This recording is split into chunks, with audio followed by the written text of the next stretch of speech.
Ako si Jade Buhoy, hatid sa inyo ang mga pinakamainit na balita sa bansa. Dito sa News Force. Sa ulo ng mga balita, pinsala sa agrikultura dulot ng bagyong Basyang umabot sa 74.15 million pesos. DFA nagbabala sa mga Pilipino laban sa recruitment sa Foreign Armed Forces.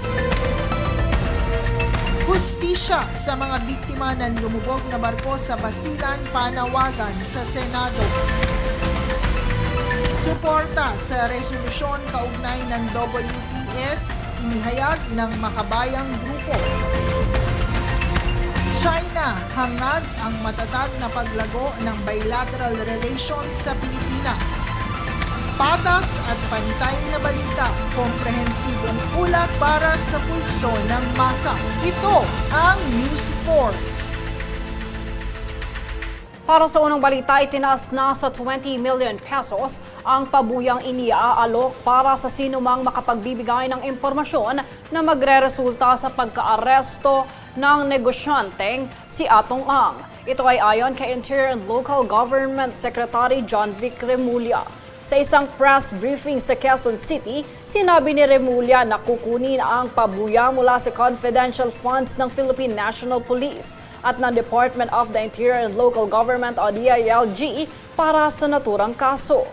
Si Ang ay may kinakaharap na kasong kidnapping sa mga korte sa Laguna at Batangas, kaugnay ng pagkawala ng hindi bababa sa 34 na sabungero mula 2021 hanggang 2022. We are increasing the bounty for Atong Ang to 20 million pesos for information leading to his arrest. Seryoso kami rito 20 million pesos information leading to his arrest. Kung tinatanong nyo kung saan nanggagaling yan sa mga confidential funds provided to the PNP at saka sa DILG para sa mga ganitong klaseng kaso. Yung tingin nyo yung Walang walang GPP atos dito Totoong tao babayaran namin dito kung makita namin. mo yung 20 million pesos, mag-iiba na yung paghahanap niya. Tingin Mas ko, marami na magko-cooperate. change your life money na yan. Magbabago ng buhay mo ron di ba? So, tingin ko, yan. Magkaka-epekto yan.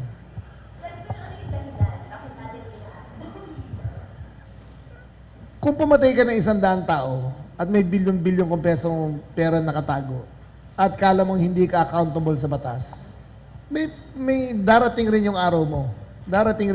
Kailangan harapin mo yung ginawa mong mali.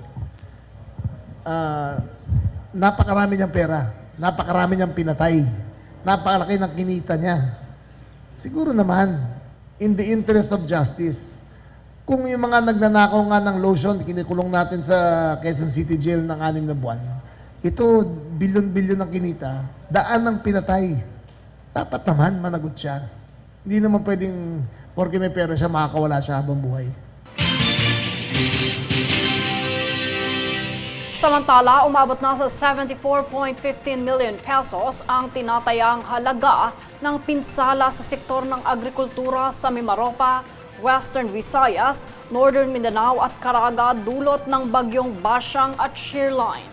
Bukod pa rito, higit 2,000 magsasaka at katumbas ng higit 1,700 ektarya na may higit 4,000 metric tons ng lupang sakahan ang apektado. Kabilang sa mga napinsala ng masamang panahon ang mga pananim na palay, mais, kamoteng kahoy, high-value crops, maging ang mga alagang hayop. Tiniyak naman ng Department of Agriculture na may nakalaang ayuda para sa mga apektadong magsasaka at mangingisda. Nais naman paigtingin ng Department of Social Welfare and Development o DSWD ang seguridad sa pagkain sa pamamagitan ng Project Lawa at Binhi sa bayan ng Miagao, Iloilo. Ayon sa ahensya, layon nilang sugpuin ang kakulangan sa supply ng gulay, gaya ng sitaw, okra, upo at iba pang natatanim sa kanilang community garden. Ang ilang naturang proyekto ay sa ilalim ng Resiliency Program ng DSWD at nalalayong patatagin ang pagsugpo sa mga mabababang supply sa pagkain at palawakin ang pamamahagi ng masaganang ani sa mga lokal na pamayanan.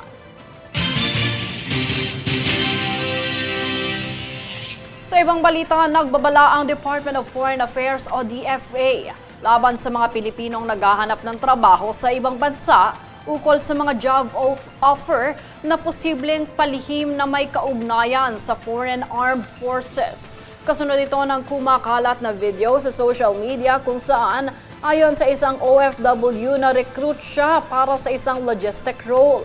Ngunit ibang trabaho umano ang kanyang natanggap pagdating sa Russia. Sa abiso ng DFA, binigyan din nitong ang pagkakasangkot sa hidwaan ng ibang bansa o foreign conflict ay posibleng paglabag sa batas ng bansa at maaaring magresulta sa pagkawala ng citizenship.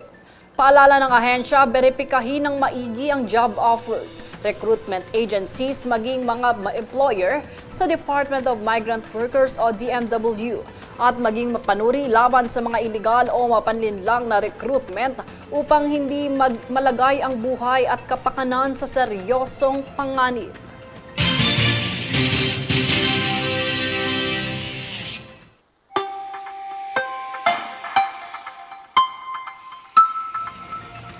Para sa ating ulat panahon, 3 weather systems ang kasalukuyang nakakaapekto sa buong bansa.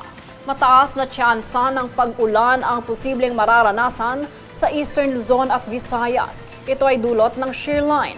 Habang asahan din ang maulap na panahon at kalat-kalat na pag-ulan sa natitirang bahagi ng bansa na dala ng parehong easterlies at amihan.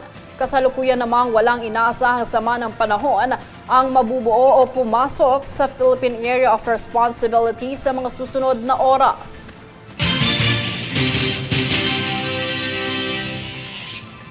Susunod sa News Force. Hustisya sa mga biktima ng lumubog na barko sa Basilan, panawagan sa Senado. Cargo firm kaugnay ng lumubog na barko sa Basilan, sinampahan ng kaso. China hangad ang matatag na paglago ng bilateral relations sa Pilipinas. Manatiling nakatutok para sa higit pang mga balita sa pagbabalik ng News Force.